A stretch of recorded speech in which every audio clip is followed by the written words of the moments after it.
పెళ్లి చేస్తామని మాఘమాసం దాకా అంటే వాయిదా వేశారు.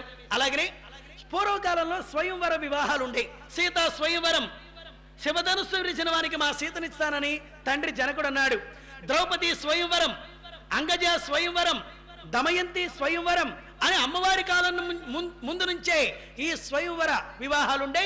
అమ్మవారికి కూడా స్వయంవరం వివాహం చేద్దాం అని అనుకుంటుండగానే ఈ మధ్యలోనే విష్ణువర్ధనుడు రావడం, వాసవిని చూచి మోహించడం, ఈ తదితరమైనటువంటి కథ కారణమైంది. ఇప్పుడు మనం విష్ణువర్ధన రాజు గురించి కొంచెం తెలియజేసుకుందాం. పూర్వజన్మలో చిత్రకంఠుడే ఈ రోజున విష్ణువర్ధన సార్వభౌముడిగా జన్మించాడు. పాండువంశీకుడు అనగా పాండవులు ఉన్నారు 5గురు. ధర్మరాజ, భీమ, అర్జున, నకుల, సహదేవుల్లో అర్జునుని యొక్క తరంలో 64వ తరం మనవడు విష్ణువర్ధనుడు. అంటే విష్ణువర్ధనునికి అర్జునునికి ముది మనవడు 64 తరాల తదనంతరం విష్ణువర్ధనుడు జన్మించాడు. పాండువంశీకుడు, సింహబలుడు, చంద్రవంశానికి చెందినటువంటి వాడు విష్ణువర్ధనుడు. రాజధానిగా రాజమహేంద్రవరం అనే రాజ్యాన్ని పాలిస్తున్నాడు. ఆ విష్ణువర్ధనునికి 53 మంది భార్యలున్నారు, 64 మంది కుమారులున్నారు, 124 మంది మనవలున్నారు. పెద్ద భార్య రాజముఖి, మంజువాణి, ఇలాగా ఇంతమంది భార్యలు. కుమారులలో పెద్ద కుమారుడు రాజరాజ నరేంద్రుడు, మనమల్లో పెద్ద మనవడు సారంగధరుడు. రాజ్యంతో పాటు కుటుంబాన్ని కూడా అభివృద్ధి చేసుకున్నటువంటి వాడు విష్ణువర్ధనుడు. ఇలాగన రాజ్యం చక్కగా చేస్తూ ఉన్నాడు. పూర్వజన్మలో చిత్రకంఠుడైన కారణంగా ఒకనాడు భయంకరమైనటువంటి దుస్వప్నం వచ్చింది చిత్రకంఠునికి, ఆ విష్ణువర్ధనునికి. ఏమిటి ఆ దుస్వప్నం అనగా, ఆదిశక్తి త్రిశూలం తీసుకొని విష్ణువర్ధనుని సంహరించినట్టుగా, రక్తం వరదలై ప్రవహిస్తున్నట్టుగా ఘోరమైనటువంటి దుస్వప్నం వచ్చింది. ఉలిక్కిపడి లేచి కూర్చున్నాడు మహారాజు. తెల్లవారుజాము సమయం ఈ స్వప్నం వచ్చిందని పండితులందరినీ పిలిపించాడు. పండితులారా, ఈ భయంకర దుస్వప్నం వచ్చింది, దాన్ని సమంచి ఏమైనా విపత్తు కలిగేట్లుగా ఉంటే చెప్పండి, శాంతులు జరిపించుకుంటాను అన్నాడు. పండితులందరూ వచ్చారు. పంచాంగాలు ఇడిదిప్పి అడుదిప్పి ఇడిదిప్పి ఏవో చాలాసేపు లెక్కలు వేసి చాలాసేపు అయిన తర్వాత, ఓ మహారాజా, మీకు విషయం చెప్పాలనుకుంటున్నాం. ఏమిటంటే, ఇదే దుస్వప్నం త్రేతాయుగంలో ఓ గొప్ప మహారాజుకు వచ్చింది. ఆ స్వప్నం వచ్చిన రాజు అదే శక్తి చేతిలో మరణించాడు. మహారాజా, మళ్ళీ ఈ కలియుగంలో అదే స్వప్నం మీకు వచ్చిందంటే మరి మీరే పరాశక్తి చేతిలో మరణం అని పండితులు అన్నారు. కోపం వచ్చింది మహారాజుకి. ఓరి పండితులారా, తెలిస్తే నాకు తెలుసునని చెప్పండి, లేక తెలియదని మీ పంచాంగాల సంఖ్యలో పెట్టుకుని పోండి. అంతేగాని పరాశక్తి చేతిలో నేను మరణిస్తానన్నట్లుగా నర్మగర్భంతో మాట్లాడతారా? ఓ అంటూ ఖడ్గం తీశాడు మహారాజు. పండితులు బెదిరిపోయినారు. పంచాంగాలు పట్టుకొని పారిపోతూ ఉండంగా మహారాజు అన్నాడు, ఓ పండితులారా ఆగండి, ఇంతకీ త్రేతాయుగంలో ఎవరిగా స్వప్నం వచ్చింది, ఏ శక్తి చేతిలో మరణించాడో చెప్పిపోండి అనగానే పండితులు పోతూ మహారాజా, ఇదే స్వప్నం త్రేతాయుగంలో రావణాసురుడనే వారికి వచ్చింది. ఆ సీత కారణంగా లంకనాశనం, బంధునాశనం అని చెప్పి వెళ్ళిపోయినారు. ఆ మాట విన్న దగ్గర నుంచి మహారాజు ఆహారం సహించడం లేదు, నిద్ర పట్టడం లేదు.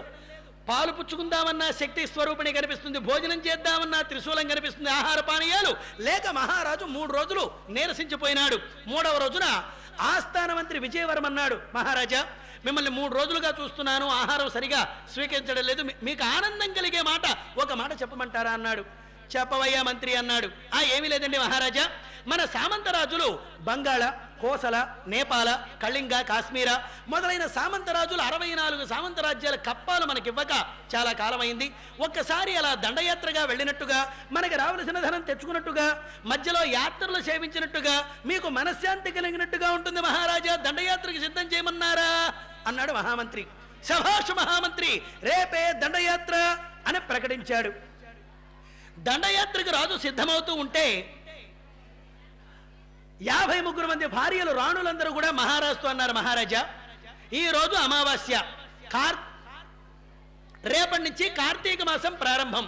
ఈ దీపావళి అమావాస్య రోజున మీరు ఈ నిర్ణయం తీసుకోవడం ఏమిటి మహారాజా? ఎవరైనా దండయాత్రకి వెళ్ళాలంటే సమ్మర్ హాలిడేస్లో వెళితే బాగుంటుంది, కానీ కార్తీక మాస ప్రారంభంలో ఏమిటి మహారాజా దండయాత్ర అన్నారు. మహారాణులతో రాజుగారు అంటున్నారు, ఓ రాణులారా, భార్యలారా, రాజకీయం మీకు తెలియదు.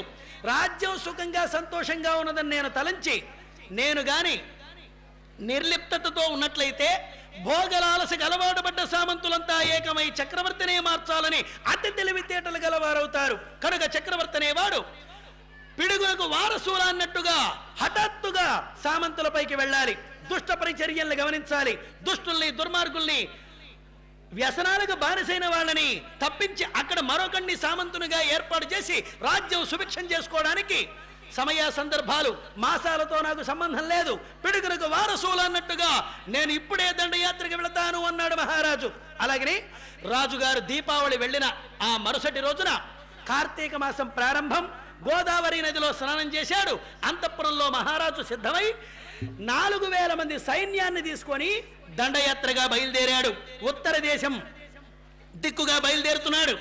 బంగాళ కోసల ప్రభువులనోడిల్చి, బంగాళ రాజుని, అలాగనే నేపాలం, కాశ్మీరం, కుకుర, టెంకర మొదలైనటువంటి సామంత రాజ్యాల వాళ్ళందరినీ జయించాడు. మధ్య మధ్యలో మహాపుణ్యక్షేత్రాలు దర్శనం చేస్తున్నాడు. ఆ మహారాజు ఎటువైపుగా వెళుతున్నాడు అనగా పూరి జగన్నాథం, సింహాచలం, పూరి జగన్నాథం, కోణార్క సూర్య దేవాలయం, రాయపూరు, నాగపూరు, షోళాపూరు, పర్లి వైద్యనాథం, బీదర్ రాష్ట్రానికి వచ్చాడు. బీదర్ రాజుని జయించాడు. బీదర్ నుండి గోల్కొండ నవాబుని జయించాడు. గోల్కొండ నవాబుని జయించడమే దండయాత్ర విరమణ అని విరమించాడు. ఎందుకు విరమించాడు? శక్తి లేక కాదు, సైన్యం లేక కాదు, వేలాది బండ్లపైన ధనరాశులు విపరీతంగా పెరిగిపోయినాయి. ఈ ఖజానాలో వేస్తే మన సంపద కొన్ని తరాలకి సరిపోతుంది. అందుకే ఇక దండయాత్ర విరమణ అని గోల్కొండ నుంచి రాజమండ్రి వస్తున్నాడు. రాజమహేంద్రవరం వస్తుండగా మధ్యలో ఒక పుణ్యక్షేత్రం, కృష్ణానదీ తీరం, పర్వతం పైన కనకదుర్గా దర్శనం ముగించాడు. ఆ మహారాజుతో మంత్రి అంటున్నారు, మహారాజా, 12 మహానదుల్లో కృష్ణానది మహాపవిత్రమైంది. కనకదుర్గమ్మ మహాశక్తివంతురాలైనటువంటి అమ్మవారు. మీ తాతగారైన అర్జునునికి, శివునికి కిరాతార్జనీయం జరిగినటువంటి క్షేత్రం ఇది.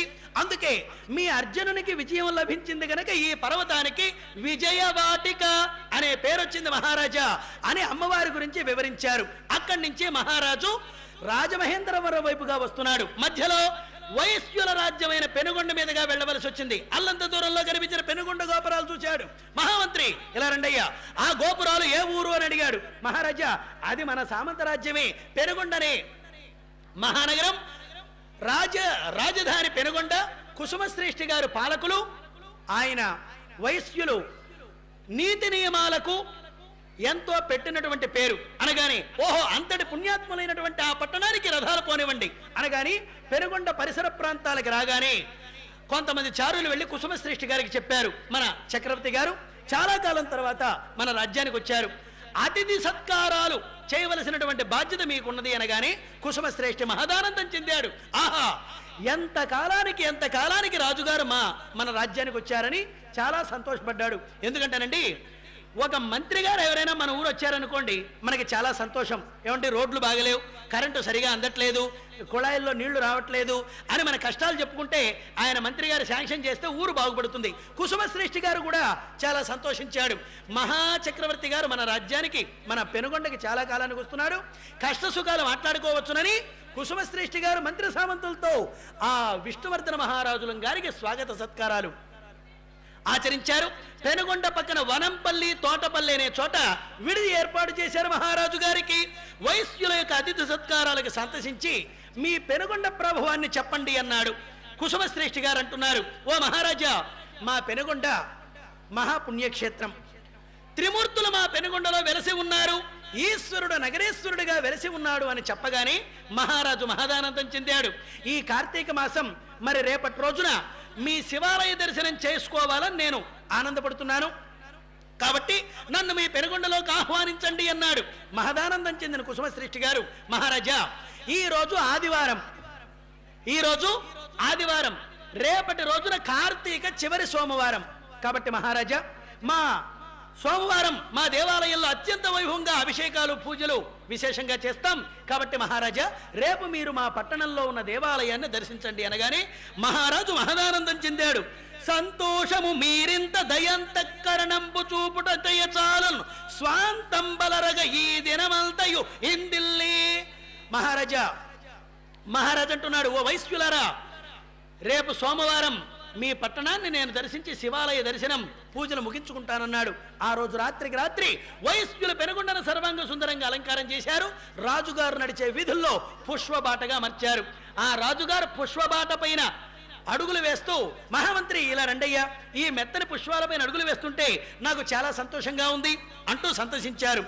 రాజుగారి ఆనందమే వైశ్యుల ఆనందంగా భావించారు. అలా ఉదయాన్నే అభిషేకాలు పూజలు ముగించుకున్నాడు. ఈ రోజు సాయంత్రం రాజుగారు తన రాజ్యానికి వెళ్ళిపోతున్నారు. రాజుగారు పళ్ళు పలహారాలు భుజించి ఆ నగరేశ్వరాలయంలో విశ్రమించారు, విశ్రాంతి తీసుకుంటున్నారు. వైశ్యులందరూ జనార్దన స్వామి దేవాలయంలో మధ్యాహ్నం వేళ సమావేశం పెట్టుకున్నారు. రాజుగారు ఈ రోజు సాయంత్రం వెళ్ళిపోతున్నారు. ఆ రాజుగారికి సంతోష సత్కార సమారంభ కార్యక్రమం మనం చేయాలి. అది మన ఆర్య వైశ్యులకి తలమానికంగా ఉండేట్టుగా చేయాలి. ఏం చేస్తే బాగుంటుంది అనేసరికి కొంతమంది ఏమన్నారంటే, ధనమును నవ్యాంబరములు కొనుచు, డబ్బు బంగారం మణులు మాణిక్యాలు లాంటివి ఇస్తే బాగుంటుంది అని ఈ పక్కన వాళ్ళు అన్నారు. అలా ఇవ్వకూడదు అన్నారు ఆ పక్కన వాళ్ళు. ఎందుకు ఇవ్వకూడదు అన్నారు వీళ్ళు. అప్పుడు వాళ్ళు అంటున్నారు, ఎందుకు ఇవ్వకూడదంటే, ఈ డబ్బు బంగారం లాంటివి మన దగ్గర ఉన్నాయి, రాజుగారి దగ్గర ఉన్నాయి. ఈ రోజును తీసుకొని మరి రేపటి రోజున మన వైశ్యులను మరిచిపోవచ్చును. అలా మరిచిపోయేలాంటి సన్మానం కాకుండా రాజుగారు మన వైశ్యులు ఎప్పుడు గుర్తుపెట్టుకునే విధంగా గొప్ప సత్కారం చేయాలి. అదేమిటి అని మళ్ళీ మొదలుకొచ్చారు. ఏమిటి అనగా, కొంతమంది వృద్ధ వైశ్యులు, రామాయణ మహాభారతాలు బాగా చదివినటువంటి వైశ్యులు ముందుకొచ్చి, ద్వాపర యుగంలో శ్రీకృష్ణుడు అర్జునునికి సుభద్ర మొదలైన కన్యల చేత మంగళ నీరాజనాలిప్పించిన విషయం మనం పురాణంలో చదివి ఉన్నాం. ఆ అర్జునునికి కన్యలతో నీరాజనాలిప్పించిన విషయం ఇప్పటి వరకు మనం ఎలాగనైతే తెలుసుకున్నామో, అతిథిగా వచ్చిన రాజుగారికి మనం ఆర్య వైశ్య కన్యలందరితో రాజుగారికి మంగళ నీరాజనాలు ఇప్పిస్తే రాజు కూడా ఎంతో సంతోషిస్తాడు, ఎంతో కాలం గొప్పగా చెప్పుకుంటాడు. కాబట్టి కన్యల చేత మంగళ నీరాజనాలు ఇప్పించుదాం అని వృద్ధ వైశ్యులంతా తీర్మానం చేశారు. చాలా బాగుంది, ఇదేదో కొత్తగా ఉంది, ఎవరో ఇలా చేసి ఉండరు, రాజుగారు కూడా చాలా సంతోషపడతాడు, కన్యలతోనే నీరాజనాలు అని తీర్మానం చేశారు. కొంతమంది ప్రశ్నించారు, కన్యలు ఎందుకు ఇవ్వాలి నీరాజనం? మహిళలంతా ఇవ్వవచ్చును, ఆర్య వైశ్య దంపతులు ఇవ్వవచ్చును, యువతి యువకులు ఇవ్వవచ్చును, కన్యలే ఎందుకు ఇవ్వాలి అని గురువు గారిని అడిగినప్పుడు గురువు గారు అంటున్నారు, కన్యలో ఉన్న గొప్పతనాన్ని చెప్తున్నారు. ఓ బంధువులారా, వైశ్యులారా వినండి. ఆది పరాశక్తి స్వరూపిణి కన్య. దేవీ నవరాత్రుల్లో మనం అమ్మవార్లకి వేసే ప్రతి అలంకారము కూడా కన్యారూపమైన అలంకారం ఎందుకు వేస్తాం? ఎందుకంటే అమ్మవారు ఆదిశక్తి, కన్య కనుకనే. ఆ ఆదిశక్తి యొక్క కన్యాతత్వం నేటి కన్యల్లో మాత్రమే ఉంటుంది. అందుకే కన్యలు మాత్రమే రాజుగారికి మంగళ నీరాజనాలు ఇవ్వాలి అని పెనుగొండలో చాటింపు వేయించారు. తల్లిదండ్రులందరూ కూడా వాళ్ళ కన్యల్ని సర్వాంగ సుందరంగా దేవాలయానికి తీసుకొస్తున్నారు. అప్పుడు గురువు గారు కుసుమాంబతో అంటున్నారు, అమ్మ కుసుమాంబ, మీ భర్త గారైన కుసుమశ్రేష్ఠి గారు ఆర్యవైశ్య సంఘానికి అధ్యక్షుడు, మహిళా సంఘానికి అధ్యక్షుడివి కుసుమాంబవైన నీవు, యువజన సంఘానికి అధ్యక్షుడు నీ కుమారుడైన విరూపాక్షుడు, కన్యల సంఘానికి అధ్యక్షుడి మీ కుమార్తె కన్యకా పరమేశ్వరి. కాబట్టి వాసవీదేవి అధ్యక్షుని కనుక ఆ అధ్యక్షుని వచ్చి రాజుగారికి నీరాజనాలు ఇచ్చిన తక్షణం మిగతా కన్యలంతా వరుస ప్రకారంగా వస్తారు, నీరాజనాలు ఇస్తారు, కార్యక్రమం ముగుస్తుంది. మీ కుమార్తె అయినటువంటి వాసవీదేవిని సర్వాంగ సుందరంగా ఈ దేవాలయానికి తీసుకురామ్మా అని గురువుగారు చెప్పగానే ఆ కుసుమాంబ వాసవీదేవికి 7 వారాల నగలు అలంకారం చేసింది. వాసవీదేవికి అమ్మ 7 వారాల నగలనే పేరు ఎప్పుడైనా విన్నారా? మహారాణులకు ఉంటాయండి 7 వారాల నగలు. అనగా ప్రతి రాణి గారికి 7 భూషణాలను ఉంటాయి. ఆ 7 భూషణాల నిండా సూర్యహారం, చంద్రహారం, పాపిడి బొట్టు, జడబిళ్ళ, అన్ని రకాల ఆభరణాలు ఉంటాయి. ఆదివారం భూషణం, సోమవారం భూషణం అని వారాల పేర్లుంటాయి. ఆదివారం వేసే నగలు మళ్ళీ ఆదివారమే వేసుకుంటారు, సోమవారం నగలు మళ్ళీ సోమవారమే. ఇది వీటినే 7 వారాల నగలు అంటారు. ఏ ఏ ఆభరణాలు వేసుకుంటే ఏ ఫలితాలు కూడా ఉంటాయో మనకు ఆభరణాల గురించి ఒక్కసారి ఇప్పుడు మనం తెలుసుకుందాం. ఎందుకంటేనండి బంగారం కానీ, నవరత్నాలు కానీ, మన ఒంటి మీద ఆభరణాల రూపంలో ఉంటే ఎన్నెన్ని విశేషాలు మనకు కలుగుతాయో ఇప్పుడు మనం చెప్పుకుందాం. సూర్య సంబంధమైన మణులు వైడూర్యాలు, కెంపులు అవి కానీ మనం ధరిస్తే జ్ఞానశక్తి, జ్ఞాపక శక్తి, వాక్పటిమ మనకు లభిస్తాయి. అలాగనే సోమవారం చంద్ర సంబంధమైన ముత్యాలు మనం ఆభరణాలుగా వేసుకుంటే మనశ్శాంతి, ఆనందం, నవయవనం కలుగుతాయి. అలాగనే కుజ సంబంధమైన పగడాలు మనం గాని ధరిస్తే జీర్ణశక్తి, ఆరోగ్యం చాలా బాగుంటుంది. అలాగనే బుధ సంబంధమైన పచ్చలు గాని ధరించినట్టయితే సజ్జన సాంగత్యం, మంచి బుద్ధి, స్థిర చిత్తం బాగా కలుగుతాయి. అలాగనే గురు సంబంధమైన పుష్యరాగాలు గాని ధరిస్తే స్త్రీ సౌఖ్యం, మంత్రశక్తులు, స్థిర చిత్తం, భక్తి బాగా కలుగుతాయి. అలాగనే గురు సంబంధమైన శుక్ర సంబంధమైన వజ్రాలు గాని ధరిస్తే కుటుంబ సౌఖ్యం, అన్యోన్య దాంపత్యం బాగా కలుగుతాయి. శని సంబంధమైన నీలాలు గాని ధరిస్తే వారికి ఐశ్వర్య సిద్ధి, అలాగనే వంశాభివృద్ధి అవన్నీ కలుగుతాయి. అందుకనే ఆభరణాలు తప్పనిసరిగా ధరించాలి. బంగారు ఆభరణాలు నవరత్నాలతో సమేతంగా గాని మనం ధరిస్తే ఎన్నెన్నో ఆరోగ్యాలు, సంపదలు ఇవన్నీ కూడా మనకు కలగడానికి కారణం. అందుకే ఆ వాసవీదేవికి కూడా అన్ని రకాల ఆభరణాలు అలంకారం చేసింది కుసుమాంబ. ఇక్కడ మీరు ఒక విషయాన్ని గమనించాలి. పూర్వకాలంలో మహారాణులు ఎంత వయస్సు పెరిగినా మహా అందంగా ఉంటారు.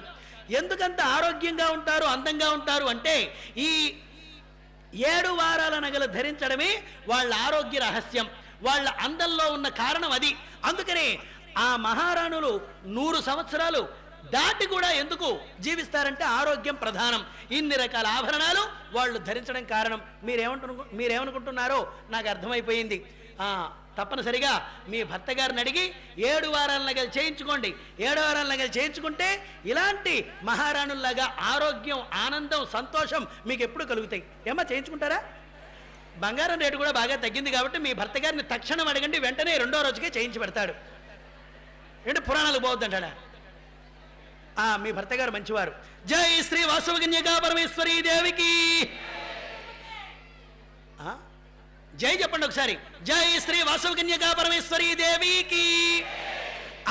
త్రిభువన మోహిని ఎటుల దోచే రంభా, ఊర్వశి, మేనక, తిలోత్తమ మొదలైన అప్సర స్త్రీలతో సమానమైనటువంటి సౌందర్య రాశి వాసవీదేవి. ఆ కుసుమాంబ అన్ని ఆభరణాలు అలంకారం చేసింది. కిరీటం శిరోభాగం పైన కూడా పెట్టింది. అందుకే అమ్మవారు ఎంత సౌందర్యంగా ఉన్నది అనగా మస్త కన్యస్త సమస్త భూషణ దీదితులు దినమణితో చేయ. ఆ శిరోభాగం పైన రాళ్ల బిళ్ళలు అలంకారం చేసింది కుసుమాంబ. అంతేకాదు చెవలకి బుట్టలోలాలుకులు అలంకారం చేసింది. ఆ ముక్కుకి ముక్కర బుళాకును కూడా అలంకారం చేసింది కుసుమాంబ. అందుకే ముక్కుకి చక్కగా అందంగా వేళ్లాడుతూ ఉంటుందండి. దాన్ని ముక్కుకి ఇక్కడ పెట్టుకుంటారు, దాన్ని బుళాకు అంటారు. ఒక ఊళ్ళో ఇట్లాగనే పురాణం చెప్తూ అమ్మ ముక్కుకి వేళ్లాడేది ఏమిటి అని అడిగాను, బుళాకు గుర్తురాక. ఇంతలో ఓ చిన్న పాప ముందు నుంచి లేచి ఏమండి నేను ముక్కుకి వేళ్లాడేది ఏమిటో చెప్పమంటారని త్వరగా చెప్పమన్నాను. ఏమండి స్కూల్లో మా మేస్టర్ గారు కొడతారు, కొట్టినప్పుడు నేను ఏడుస్తాను, ఏడిసినప్పుడు నా ముఖ్యమండి. ఆ బుళాకు కాదు. బుళాకు అంటే నత్తు, నాసాభరణం. ఆ లలితామహాదేవికి ఉంటుంది. అలాగనే బాలా త్రిపుర సుందరి అమ్మవారి ముక్కుకుంటుంది చూసారా, ఆ బుడాకును కూడా అలంకారం చేసింది ఆ కుసుమాంబ. ఇలా ఆ నగరేశ్వరాలయానికి రాగానే గురువు గారు అంటున్నారు, అమ్మ వాసవి రామ్మ, నువ్వు ఆ విష్ణువర్ధన మహారాజుకు మంగళహారతి ఇస్తే మిగతా కన్యలందరూ వరుస ప్రకారంగా వస్తారు, ఈ కార్యక్రమం ముగుస్తుంది, రామ్మ మంగళహారతి ఇవ్వమ్మా అన్నారు. వెంటనే ఆ కన్యకా పరమేశ్వరి బంగారు పళ్ళెరాన్ని తీసుకొని అందులో నేతి వత్తిని ప్రమిదను సిద్ధం చేసుకుని గల్లు గల్లు అంటూ అడుగులు వేస్తూ అమ్మవారు లేచి నిలబడింది. అమ్మవారు ఇలా అనుకుంటుంది, నేను దేవతను, విష్ణువర్ధనుడు మానవుడు. ఎక్కడైనా అధమస్థాయి కలిగిన మానవులు అగ్రస్థాయి కలిగిన దేవతలకు మంగళహారతులు ఇవ్వడం సహజం. కానీ నేనేమో దేవతను, అతనేమో మానవుడు.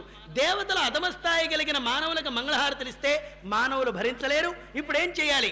గురువు గారేమో మంగళహారతి ఇవ్వమన్నాడు. గురువు గారి వాక్యాన్ని కాదనకూడదు. ఏం చేయాలని ఒక్క క్షణం వాసవీదేవి ఆలోచన చేసి మంచి యుక్తి చేసింది. ఏమిటనగా ఈ రోజున కార్తీక చివరి సోమవారం ఆ నగరేశ్వర స్వామి వారికి మంగళహారతిని తిప్పి రాజు కళ్ళకద్దుకునే విధంగా రాజు వద్దకు తీసుకువెళ్ళవచ్చును అని అమ్మవారు తలంచి ఆ గర్భగుడిలో ఉన్న పరమేశ్వరునికి నగరేశ్వర వెంకటేశ్వర స్వామికి మంగళహారతిని తిప్పి గల్లు గల్లుమంటూ అడుగులు వేస్తూ ఆ ఎదురుగా సింహాసనంలో కూర్చున్న రాజు వద్దకి అమ్మవారు మంగళహారతిని తీసుకుని వెళుతున్నది. తల వంచుకుని మంగళహారతిని తెచ్చేటువంటి వాసవీదేవిని ఆ రాజు చూడనే చూచాడు. ఇక్కడ మీరు ఒక విషయాన్ని గమనించాలి. వాసవి తన జీవితంలో ఎప్పుడూ రాజును చూడలేదు, రాజే వాసవిని చూశాడు. ఇది మీరు గమనించాలి. తల వంచుకుని మంగళహారతిని తెచ్చే వాసవీదేవిని చూడగానే ఒక్కసారిగా 3 కారణాలు మహారాజు కలిగిన. ఏమిటి అనగా, విష్ణువర్ధనుడు తన పూర్వజన్మలో చిత్రకంఠుడుగా ఉన్నప్పుడు, వాసవి తర పూర్వజన్మలో కీర్తికన్యగా ఉన్నప్పుడు ఒకళ్ళనొకళ్ళు శాప ప్రతిశాపాలు పెట్టుకున్నారు. ఆ పూర్వజన్మలో కీర్తికన్య పెట్టిన శాపం ఈ రోజున వాసవిని చూడగానే పూర్వజన్మ శాపం మహారాజు తలలో ప్రవేశించింది. ఇది ఒక కారణం. ఇక రెండో కారణం ఏమిటి అంటే, విష్ణువర్ధనుడు దండయాత్రకు వచ్చేటప్పుడు ఒక దుస్వప్నం వచ్చింది అని మనం అనుకున్నాం. ఆ స్వప్నంలో కనిపించిన ఆదిశక్తే త్రిశూలం తీసుకొని నన్ను సంహారం చేయడానికే వస్తుందా అని రెండో భ్రమ కలిగింది మహారాజుకి. ఇక మూడో కారణం ఏమిటి అనగా, మానవులకి సాధారణంగా శరీర తత్వం ఉంటుంది. ఏమిటంటే, ఎప్పుడు వినకూడనటువంటి మాట హఠాత్తుగా విన్నా, ఎప్పుడు చూడకూడనటువంటి దృశ్యాన్ని హఠాత్తుగా చూసినా పైత్యనాడి ప్రబలి దీన్నే స్పృహ కోల్పోవడం అంటారు. ఆ 3 కారణాలు ఎప్పుడైతే కలిగినాయో ఒక్కసారిగా మహారాజు భయకంపితుడైనాడు. ఓ మహామంత్రి, శిరోవేదన శిరోబాధ భరించలేకపోతున్నాను అని మహారాజు సింహాసనంలో ఢామ్మున పడిపోయినాడు. జై శ్రీ వాసవకన్యకా పరమేశ్వరీ దేవికి. మహారాజు సృహదప్పి పడిపోయినాడు. వెంటనే ఈ పక్క నుంచి మంత్రులు, ఆ పక్క నుంచి సేనాపతులు, ప్రజలు అందరూ గుంపుగా రాజు చుట్టూ చేరారు. అయ్యయ్యో ఏమైంది, ఇప్పటి వరకు ఆరోగ్యంగా ఉన్న రాజుగారు ఎందుకు ఇలా పడిపోయినాడు అంటూ తలా మాట అనుకుంటున్నారు. ఇంతలో కొంతమంది వెళ్ళి ఆస్థాన వైద్యుడిని రప్పించారు. వైద్యుడు వచ్చాడు. నాడి పట్టుకొని చూసి మరేమంత భయం లేదని చల్లని కూజాలో నీళ్లు 4 చుక్కలు అలా మహారాజు ముఖం పైన ప్రోక్షించేసరికి ఉలిక్కి వెళ్ళేసి కూర్చున్నాడు మహారాజు. అందుకే ఎవరైనా సురహదప్పి పడిపోయారనుకోండి, మీరు పెద్దగా గోల పెట్టాల్సిన పని లేదు. ఏం చేయాలి, సురహదప్పి పడిపోతే ఎవరన్నా ఏం చేయాలి, 4 చుక్కలు అలా చల్లటి నీళ్లు అలా చల్లాలి. ఎన్ని? 4 చుక్కలు. ఒక ఊళ్ళో ఇట్లాగిన పురాణం చెప్తూ ఇలా అన్నానంటే, 4 చుక్కలు చల్లండి అంటే కొంతమందికి అర్థం కాల. ఓ నేను చెప్పిన 4 చుక్కలు అంటే అర్థం కాక ఒక కోడలు ఏం చేసింది, రెండో రోజున ఇంటికి వెళ్ళింది. వాళ్ళ అత్తగారు కోడలు నీళ్లు బిందెలుతో మోసుకుంటున్నారు ఇంట్లోకి. అత్తగారు పాపం వృద్ధాప్యం కారణంగా స్పృహ తప్పి మెట్ల మీద పడిపోయింది. ఈ కోడలు ఏం చేసింది, రాత్రి పురాణంలో ఇలాగనే అన్నాడని చెప్పి ఆ కోడలు 4 బిందెల నీళ్లు తెచ్చి అత్తగారిని ఎత్తిన బుడిగి బుడిగి బుడిగి బుడిగి బుడిగి బుడిగి ఊపిరాడకుండా పోసేసరికి అత్తగారికి కాస్త పుట్టుకుని టపా కట్టింది కైలాసానికి. ఇదేమిటమ్మా ఇన్ని నీళ్లు పోసామంటే ఆ కోళ్ళంది, ఏమో నాకేం తెలుసు, రాత్రి ఇలాగనే అన్నాడు పురాణంలో గురువు గారు, నేను అలాగే పోసేశానన్నది. అలా పోయాల్సిన పని లేదు. ఏం చేయాలి, 4 డమ్ములా కాదు, 4 చుక్కలు చల్లటి నీళ్ళు అలా చల్లాలి. ఆరోగ్యకరమైన నీళ్ళు అంటే ఎక్కడుంటాయి, చల్లటి నీళ్ళు ఎక్కడుంటాయి, ఫ్రిడ్జ్లో కాదండి, కూజాలో ఉండే నీళ్లు ఆరోగ్యకరం. అలా మహారాజు సృహలోకి రాగానే ఎదురుగా ఉన్నటువంటి వాసవిని చూచాడు. ఓ వైశ్యులారా, ఓ పెనుగొండ పట్టణ వాసులారా, మీ కుమార్తె అయినటువంటి వాసవిని వెంటనే నాకిచ్చి 54వ భార్యగా వివాహం చేయవలసింది అని గంభీరంగా అన్నాడు. వైశ్యులంతా హతాశులైనారు. ఇదేమిటి, రాజుగారికి ఏమైనా మతి భ్రమించిందా అని అనుకుంటున్నారు.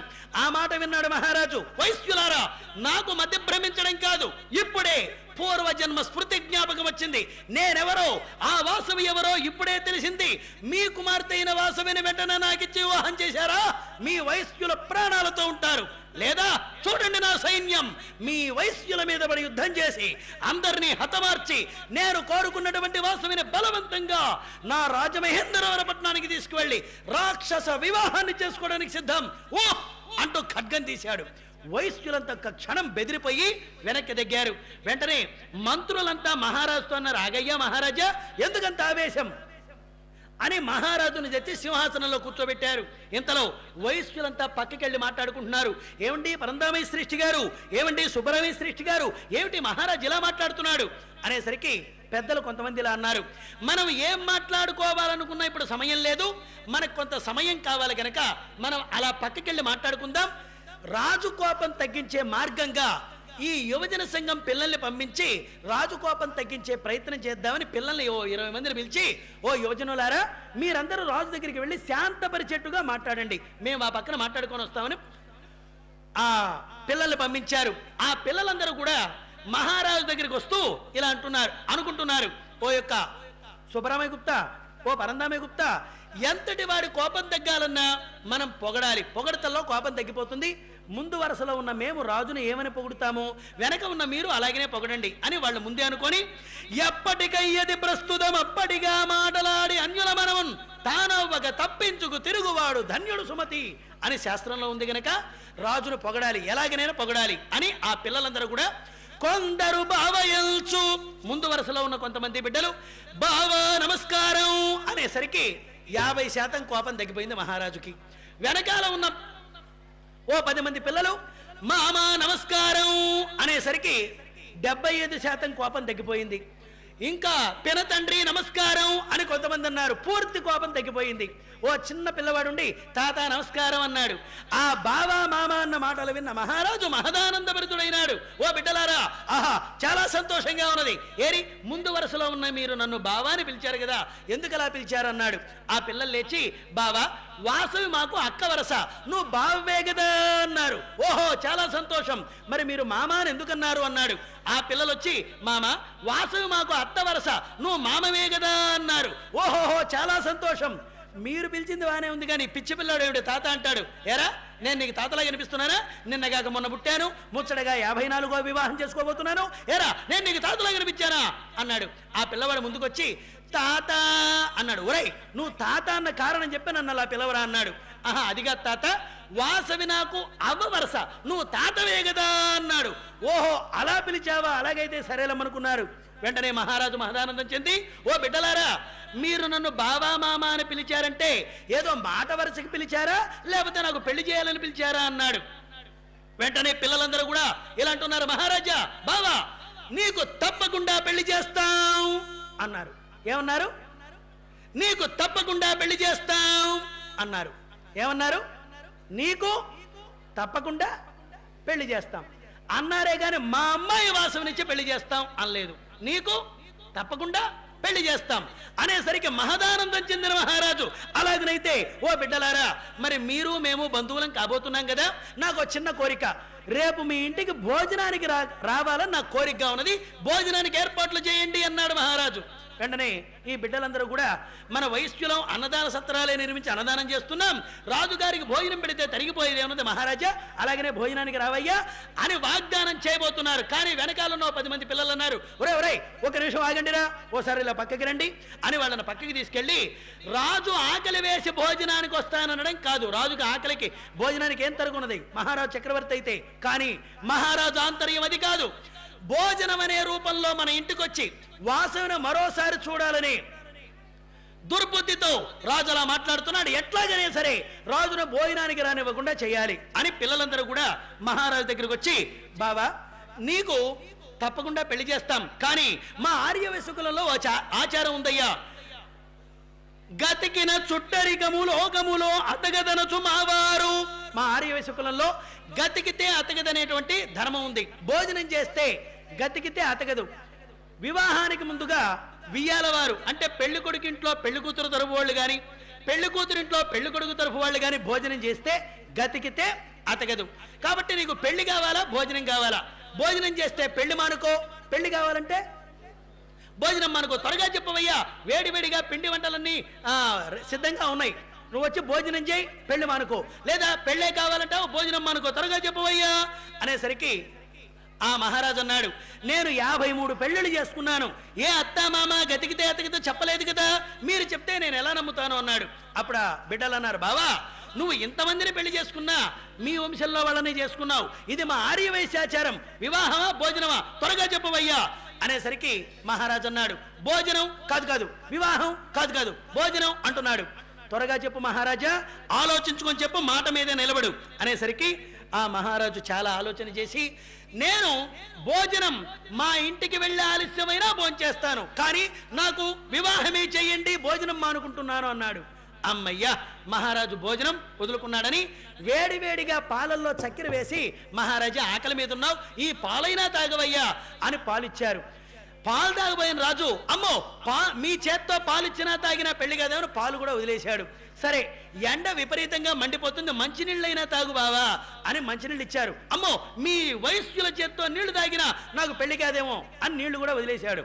అమ్మయ్యా మహారాజు భోజనం మానుకున్నాడని వాళ్ళని తీర్మానం చేసుకుని, మహారాజా నీకు తప్పకుండా పెళ్లి చేస్తాం, కానీ నీకు పెళ్లి చేయాలంటే బావా ఈ రోజునే సోమవారం, కార్తీక మాసం కూడా వెళ్ళిపోయింది, మరి రేపు అమావాస్య, వింటున్నారా? రేపు అమావాస్య, అమావాస్య కార్తీక మాసం వెళ్ళిపోయిన తర్వాత వచ్చేటువంటి మాసం గురు శుక్రమౌఢ్యములు భూవరవినుము, ఇంకా 2 నెలల వరకు ముహూర్తంబు లేదని మా బుధవరులు. ఈ రోజుతో కార్తీక మాసం వెళ్ళిపోతుంది. రేపటి నుంచి మార్గశిర మాసం. మార్గశిర మాసంలో పెళ్లి ముహూర్తాలు లేవు కాబట్టి ఆ మార్గశిరం కూత పెళ్లి వెళ్ళిపోతే వచ్చేటువంటి మాసం పుష్యమాసం. ఆ పుష్యమాసంలో కూడా వివాహ ముహూర్తాలు లేవు. మరి ఆ పుష్యమాసం తర్వాతనే మాఘమాసం వస్తుంది. ఈ 2 మాసాలు వెళ్ళి నువ్వు పెనుగొండకి రావయ్యా, నీకు తప్పకుండా పెళ్లి చేస్తామన్నారు. మహారాజు అన్నాడు, ఓ బిడ్డలారా, ఈ కాలంలో కూడా ఏమిటయ్యా మీరు తిథులు వారాలు నక్షత్రాలు అంటారు? అసలు ఇదే కాలం. తిథుల విధిని మార్చలేవు, వారాలు వరాలను ఇవ్వలేవు, నక్షత్రాలు నిక్షేపాలకు కారణం కాదు, యోగం వియోగాన్ని తొలగించలేదు, కారణం కాదు మనిషికి, నేను ఇప్పుడే పెళ్లి చేసుకుంటా ఏమవుతుంది అన్నాడు మహారాజు. నాస్తికంగా మాట్లాడాడు. ఆ మాటలు వినగానే పిల్లలందరూ పక్కపక్క నవ్వారు. ఇదేమిటయ్యా మహారాజా, ఇంత పెద్దవాడివి నువ్వు ఈ మాటలంటున్నావు, ఇప్పుడు కానీ పెళ్లి చేసుకుంటే ఏమవుతుందో తెలుసునా? దుష్కాల వివాహము శోషిస్కేసని రీతిని నశింపజేయు. కాబట్టి ఎన్నో కష్టాలున్నాయి, నువ్వు మాఘమాసంలో రావయ్యా, నీకు పెళ్లి చేస్తాం అన్నారు. మహారాజు అన్నాడు, అలాగైతే నాకు చక్కని ఆలోచన వచ్చింది. ఈ 2 మాసాలు ప్రయాణ శ్రమతో రాజమండ్రి వెళ్ళటం, మళ్ళీ మాఘమాసం రాగానే ప్రయాణ శ్రమతో పెనుగొండ రావడం వృధా ప్రయాణ శ్రమ. అందుకే నాకు చక్కని ఆలోచన వచ్చింది. ఏమిటంటే ఎలాగనో పెనుగొండ వచ్చిన వాడిని వచ్చేసాను కనుక ఈ 2 మాసాలు మీ పెనుగొండలోనే ఉండి మీ ఆర్య వయసు బిడ్డలతో సరస సంభాషణలు చేసి 2 మాసాలు 2 నిమిషాల్లాగా గడిపేసి వాసును ఒకేసారి వివాహం చేసుకొని దంపతి సమేతంగా మా పెనుగొండకి వెళ్ళిపోతాం, ఎలా ఉంది నా ఆలోచన అన్నాడు మహారాజు. పిల్లలందరూ పకాపకా నవ్వారు. ఏమిటయ్యా బావా, 2 మాసాలు కాబోయే అత్తగారింట్లో ఉంటావా? ఉంటే నీకుండే గౌరవం మర్యాదలు ఉంటాయా మహారాజా అన్నారు. ఎందుకంటేనండి ఒకసారి ఏమైందంటే హైదరాబాదు నుంచి సంక్రాంతి పండగకి అల్లుడు గారు అత్తగారింటికి వచ్చాడు. సంక్రాంతి పండగ అల్లుళ్ళ పండగ అంటారు. మరి అంత దూరం నుంచి వచ్చాడు కదా అని ఆ అత్తగారు మామగారు ఏం చేశారంటే ఆ అల్లుడు గారికి పండగకు వచ్చిన అల్లుడికి పెద్ద విస్తరి వేసి స్వీటు హాటు లడ్డు బర్ఫీ జాంగిరీ జిలేబీ లడ్డూలు బ్రహ్మాండంగా భోజనం పెట్టేశారు. ఆ పండగ రోజున భోజనం చేసిన అల్లుడు ఇలా అనుకుంటున్నాడు, అబ్బా ఒక్క పూట మా అత్తగారింట్లో భోజనం ఇంత మధురంగా ఉంటే నేను పర్మనెంట్ గా మా అత్తగారింట్లో ఉంటే రోజు ఇలాగనే తినచ్చును కదా అనుకున్నాడు పాపం అల్లుడు. సరే పండగ వెళ్ళింది, అల్లుడు వెళ్ళలా. పండగ వెళ్ళి వారం అయింది కానీ అల్లుడు వెళ్ళలా. రోజు అత్తామామ వండుతున్నారు, వడ్డిస్తున్నారు, శుభ్రంగా అల్లుడు తింటున్నాడు, నిద్రపోతున్నాడు. వీళ్ళేమో వెళ్ళవయ్యా అనలేకపోతున్నారు, ఆయనేమో అర్థం చేసుకుని వెళ్ళలేకపోతున్నాడు. అలాగనే 1 రోజులు 2 నెలలు 3 నెలలు 6 నెలలు ఉన్నాడు అల్లుడు. ఆయన శుభ్రంగా తింటున్నాడు, నిద్రపోతున్నాడు. వీళ్ళేమో రోజు అన్ని వండుతున్నారు, వడ్డిస్తున్నారు. ఇలా ఉండేసరికి 6 నెలలు అయింది అల్లుడు వచ్చి. ఒకరోజు శుభ్రంగా భోజనం చేసిన అల్లుడు మధ్యాహ్నం పూట పందిరి మంచం మీద పండుకొని అటు ఇటు దొల్లుతూ నిద్ర పట్టడం లేదు. గూట్లో చాక్ పీస్ ఉంటే గోడ పైన ఓ శ్లోకం రాశాడు. ఏమిటంటే శ్వశ్రుగృహం శాశ్వత పరమ సౌఖ్యం అని రాశాడు. దీని అర్థం అత్తగారిల్లు ఏ అల్లునికైనా ఇంద్ర పదవితో సమానమైనంత వైభవం అని రాసి నిద్రపోయినాడు. మధ్యాహ్నం భోజనం సమయానికి బావమర్ది ఇంటికి వచ్చాడు. ఈ శ్లోకం చదివాడు. ఓహో మా బావగారి కదిలే పరిస్థితిలో లేడని ఆ శ్లోకం కింద ఇంకో శ్లోకం రాశాడు. ఏమిటా శ్లోకం? త్రి రాత్రంచ ధనం చాపల్య సునక సమాన అని రాశాడు. దీని అర్థం ఏమిటంటే ఏ అల్లుడైనా అత్తగారింట్లో 3 రాత్రిళ్ళకి మించి ఎక్కువగా ఉంటే వాడు సమానం అని రాశాడు. అయినా సరే అల్లుడు పోలా. ఏమయ్యా అల్లుడు అంత పబ్లిక్గా రాసినా నువ్వు పోవా ఏమిటన్నారు. అప్పుడు అత్తగారితో అల్లుడు అన్నాడు, ఓ అత్తగారు, ఓ మామగారు, మీరు చెప్పినట్టుగా 3 రాత్రులు గడవలేదు కదా, నేను ఎలా వెళతాను అన్నాడు. ఇదేమిటయ్యా నువ్వు వచ్చి 6 మాసాలు అవుతుంటే 3 రాత్రులు గడవలేదంటావేమిటి అన్నారు అత్తగారు. అప్పుడు అల్లుడు అన్నాడు, ఓ అత్తగారు మామగారు, నా దృష్టిలో 3 రాత్రులు అంటే శివరాత్రి, నవరాత్రి, సంక్రాంతి, ఆ 3 పోతే పోతానన్నాడు. ఇలా కాదని చెప్పి ఆ అల్లుడికి స్వీట్లో హాట్లో మొత్తం తీసి ఉప్పు ఆవకాయ పెట్టేసరికి దెబ్బగా బారిపోయినాడు అల్లుడు. కాబట్టి ఓ మహారాజా విష్ణువర్ధన, నువ్వు కూడా కాబోయే అత్తగారింట్లో 2 మాసాలుంటే ఆ అల్లుడికి బట్టి గతే పడుతుంది. వెళ్ళవయ్యా, వెళ్ళు, నువ్వు మాఘమాసంలో రా, నీకు తప్పకుండా పెళ్లి చేస్తాం అనగానే మహారాజు అలాగనే నేను మాఘమాసంలో వస్తానని మహారాజు బయలుదేరి ఊరు చివరి దాకా ఈ పిల్లలు సాగనంపారు. మహారాజు బయలుదేరి వెళ్ళిపోయినాడు. ఊరు దాటి వెళ్ళిపోతున్న మహారాజు పెనుగొండ వైపు తిరిగి ఆ పిల్లలతో, ఓ బామర్తులారా, వస్తా వస్తా అని ఇలా అన్నాడు. ఈ పిల్లలు పెనుగొండ నుంచి వస్తే సస్తావు అన్నారు. అమ్మయ్య, మహారాజు పీడ విరగడైపోయిందని ఈ వార్త వెంటనే పెనుగొండలో చెప్పేసరికి ఆర్యవైశ్య అత్యవసర రహస్య సమావేశం కుసుమశ్రేష్ఠి గారు ఏర్పాటు చేశారు. ఆ రహస్య సమావేశం దేనికి అనగా, వెళ్ళిన రాజు వెళ్లకుండా గూఢచారులు కొంతమందిని పెట్టి వెళ్ళాడు. ఇక్కడ ఈ వైశ్యులను చూస్తూ ఉంటే ఎందుకో నాకు అనుమానంగా ఉంది. ఏ విషయమైనా నాకు ప్రతి ఒక్క మాట వెంటనే చెప్పండి అని గూఢచారులు పెట్టి వెళ్ళాడు. ఆ గూఢచారులకు కూడా తెలియకుండా రహస్య సమావేశం. అందుకని 714 గోత్ర వైశ్యులు మాత్రమే దేవాలయంలో ఉన్నారు. 8 ప్రాకారాలు బిగించి వేసి కుసుమశ్రేష్ఠి సభ ప్రారంభం చేశాడు. ఇలా ఆ కుసుమశ్రేష్ఠి గారు 20 మంది పిల్లల్ని పిలిచి, ఊరు చివర మీరు కాపలా ఉండండి, వెళ్ళిపోయాడు రాజు అని మనం అనుకోకూడదు, జాగ్రత్తగా మీరు అక్కడ ఉండండి అని ఊరు చివర పిల్లల్ని పెట్టాడు. ఇలా సభ ప్రారంభమైంది. కుసుమశ్రేష్ఠి గారు అనుకున్నట్టుగానే వెళ్ళిన రాజు మంత్రులు మళ్ళీ పెనుగొండలో ప్రవేశిస్తున్నారు. ఆ మంత్రులను చూచాడు. ఈ పిల్లలందరూ కూడా, ఏవయ్యా మంత్రులారా, దయచేశారు కదా, మళ్ళీ ఎందుకయ్యా దయచేస్తున్నారు అన్నారు. వెంటనే మంత్రులు ఒక చెంబు చూపించి, ఓ యొక్క బిడ్డలారా, ఈ బంగారు చెంబు మేము అన్ని వస్తువులతో పాటు వాడుకున్నాం, అన్ని ఇచ్చేశాం, ఈ పొరపాటుగా చెంబు మా దాంట్లో కలిసిపోయింది. ఈ చెంబు పైన కుసుమశ్రేష్ఠి కుసుమాంబ అని చెంబు పైన పేరుంది. కుసుమశ్రేష్ఠి గారు ఎక్కడున్నా ఈ చెంబును ఆయనకి ఇద్దామని వస్తున్నాం. మా అల్లుడు దొంగోడు చెంబెత్తు పైన అనుకోకుండా మా రాజుగారి పైన నింద రాకుండా ఉండడం కోసం ఈ చెంబును కుసుమశ్రేష్ఠి గారు ఇవ్వడానికి వస్తున్నాం. ఆయన ఇప్పుడు ఎక్కడున్నారు అని ప్రశ్నించారు. వెంటనే పిల్లలు ఆలోచించారు, ఇప్పుడు కుసుమశ్రేష్ఠి ఎక్కడున్నాడు? ఆర్యవైశ్య అత్యవసర రహస్య సమావేశం వేదిక మీద ఉన్నాడు. వీళ్ళని కానీ పంపిస్తే సభ రసావస అయిపోతుందని వెంటనే ఆ పిల్లలు అప్పటికప్పుడు ఒక మాట సృష్టించారు. మా ఆర్యవైశ్య ఆచారంబుల ప్రకారము తరతరంబుల నుండి చోరపాత్ర ఎనంగా ధర్మముగునందున మా ఆర్యవైశ్యుల వివాహాల్లో దొంగ చెంబు అనేటువంటి విషయం పాటిస్తున్నాం. మా సామాన్లో చెంబు తేడా వచ్చింది. ఓ దొంగ చెంబు తెలిసి చెప్పకుండా మీ రాజుగారు తీసుకెళ్లారు అనుకున్నాం. ఈ చెంబు మీకొచ్చేదే, మీరే తీసుకెళ్ళండి, మాకేం ఇచ్చే పని లేదు అని వాళ్ళు పంపించారు. వెంటనే మంత్రులు అనుకున్నారు, ముందేమో గతికితే అతగదు అన్నారు, తర్వాతేమో గురుమూఢమి శుక్రమూఢమి అన్నారు, ఇప్పుడేమో దొంగ చెంబు అంటున్నారు. వైశ్యులేదో పెద్ద పెద్ద ఆచారాలు పాటిస్తున్నట్టుగా ఉంది, అయినా మనకేమిటో నష్టం, ఈ బంగారు చెంబు మనకొచ్చేదే కదా అని చెంబు తీసుకుని వెళ్ళిపోయినారు. అలా సభ నిరభ్యంతరంగా ప్రశాంతంగా సాగింది. ఇలాగన అప్పటి నుంచే ఆర్య వైశ్యుల వివాహాల్లో దొంగ చెంబు, గతికితే అతగదు అనేటువంటి విషయాలు వచ్చినాయి అని మనం గమనించాలి. ఇక్కడ మీరు విషయాన్ని గమనించాలి. ఈ గతికితే అతగదు అనేటువంటి శాస్త్రమా అశాస్త్రమా?